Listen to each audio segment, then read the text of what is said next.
ഇന്ന് നമ്മൾ കുറച്ച് കൊഞ്ച് കറി വെക്കാൻ പോവാം. ആവശ്യമായിട്ടുള്ള സവാള, ഇഞ്ചി, വെളുത്തുള്ളി, 2 തണ്ട് കറിവേപ്പില. സവാള ചെറുതായതുകൊണ്ടാണ് ഞാൻ 4 സവാള എടുത്തത്. ഇതിൽ വേണമെങ്കിൽ നമുക്ക് കൊച്ചുള്ളിയും ചേർക്കാം. അതിൻ്റെ കൂടെ തന്നെ 2 പച്ചമുളകും. ബാക്കിയെല്ലാം ഞാൻ അരിഞ്ഞു വെച്ചിട്ടുണ്ട്. നമ്മളിന്ന് കറി വെക്കുന്ന ചട്ടിയിലാണ്. അടുപ്പത്ത് തീയൊക്കെ ഇതാക്കി നമ്മൾ ചട്ടി അടുപ്പത്ത് വെച്ചു. ഇനി നമ്മൾ ചൂടായ ചട്ടിയിലേക്ക് വെളിച്ചെണ്ണ ഒഴിക്കും. അതിലേക്ക് ഇഞ്ചി, വെളുത്തുള്ളി ആദ്യം അതാണ് ഇടുന്നത്.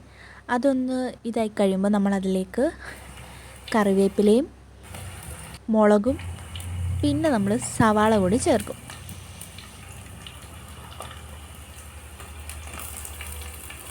അങ്ങനെ മൊത്തം സവാളയും ചേർത്ത് നമ്മൾ നന്നായിട്ടൊന്ന് ഇളക്കി കൊടുക്കും.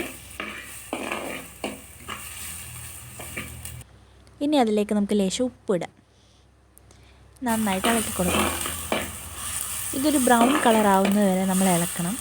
ഇതൊരു ബ്രൗൺ കളറായിട്ട് നമ്മളിത് അരച്ചെടുക്കുകയാണ് ചെയ്യുന്നത്. ലേശം പെരിഞ്ജീരകം കൂടി നമ്മളതിൽ ആഡ് ചെയ്യുന്നുണ്ട്. ഇതാ കണ്ടില്ലേ, ഇവിടെ ഒരു ബ്രൗൺ കളറായിട്ടുള്ളത് എടുത്ത് മാറ്റി വെച്ചിട്ടുണ്ട്. ഇനി അതേ എണ്ണയിലേക്ക് തന്നെ നമ്മൾ ആദ്യം കടുകിടും. അതൊന്ന് പൊട്ടി വരുമ്പോൾ നമ്മൾ ഇതിലേക്ക് കറിവേപ്പിലയും വറ്റൽമുളകും ഇടും. അതൊന്ന് മൂത്ത് വരുമ്പോൾ ഇതിലേക്ക് ആവശ്യമായിട്ടുള്ള മുളക് പൊടി നമ്മൾ ആദ്യം ഇടും. എന്നിട്ട് നന്നായിട്ട് ഇളക്കണം. ചൂടായിട്ടിരിക്കുന്ന ചട്ടി ആയതുകൊണ്ട് ചിലപ്പോൾ കരിഞ്ഞു പോകാൻ സാധ്യതയുണ്ട്. അത് കഴിഞ്ഞ് മല്ലിപ്പൊടി ഇടണം, ലേശം മഞ്ഞൾപ്പൊടി,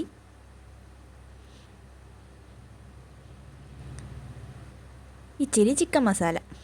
ഇനി ഇത് നന്നായിട്ട് നമുക്ക് ഇളക്കാം. ഈ ഇളക്കി വെച്ചിരിക്കുന്ന മസാലയിലേക്ക് നമ്മൾ പ്രോൺ കൂടെ ആഡ് ചെയ്യാണ്. ഇനി നമുക്ക് നന്നായിട്ട് ഒന്ന് ഇളക്കി കൊടുക്കണം. പ്രോണെല്ലാം ഇട്ട് നമ്മൾ നന്നായിട്ട് ഇളക്കി കൊടുക്കണം. ആവശ്യമുണ്ടെങ്കിൽ ഉപ്പും ചേർക്കാം.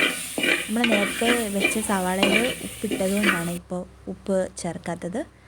ലേശം വെളിച്ചെണ്ണ കൂടി നമുക്കിതിലേക്ക് ചേർക്കാം. അപ്പോൾ കുറച്ചുകൂടെ ടേസ്റ്റ് ആവും.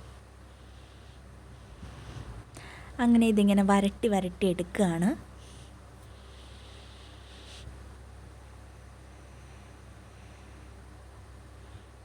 അതിൽ വെള്ളം ഇങ്ങനെ വറ്റി വറ്റി വരുന്നുണ്ട്. നമ്മളിതിൽ വെള്ളമൊന്നും ആഡ് ചെയ്തിട്ടില്ല.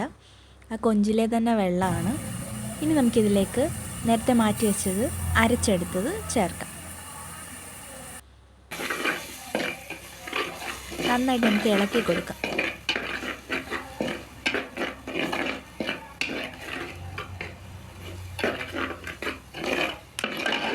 ലേശം വെള്ളം കൂടി നമുക്ക് ചേർക്കണം. വെള്ളമൊക്കെ ചേർത്തിട്ടുണ്ട്. ആ പ്രോൺ ഇനി ഈ വെള്ളത്തിൽ കിടന്ന് നന്നായിട്ട് വെന്ത് കിട്ടണം.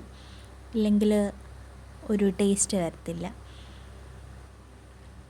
ചെറുതായിട്ട് തിളച്ചിട്ടൊക്കെ ഉണ്ട്, പക്ഷെ കുറച്ചുകൂടെ വെള്ളം പറ്റാനുണ്ട്. ഈ വെള്ളം ഒന്ന് പറ്റിക്കഴിയുമ്പോൾ നമ്മൾ തേങ്ങാപ്പാൽ കൂടി ഇതിലേക്ക് ചേർക്കണം. നന്നായിട്ട് ഇളക്കി കൊടുക്കാം. ഇനി കൂടുതൽ നേരമൊന്നും നമ്മൾ അടുപ്പത്ത് വെക്കരുത്. തേങ്ങാപ്പാലിൽ 1/4 പാൽ ചേർത്തുകൊണ്ട് തന്നെ നമ്മൾ കുറച്ച് നേരമേ ഇത് അടുപ്പത്ത് വെക്കാൻ പാടുള്ളൂ. അങ്ങനെ നമ്മുടെ സ്വാദിഷ്ടമായ പ്രോൺ കറി ഇവിടെ റെഡി ആയിട്ടുണ്ട്. ഈ വീഡിയോ ഇഷ്ടമായ ലൈക്ക് ചെയ്യുക, ഷെയർ ചെയ്യുക, സബ്സ്ക്രൈബ് ചെയ്യുക. ബൈ.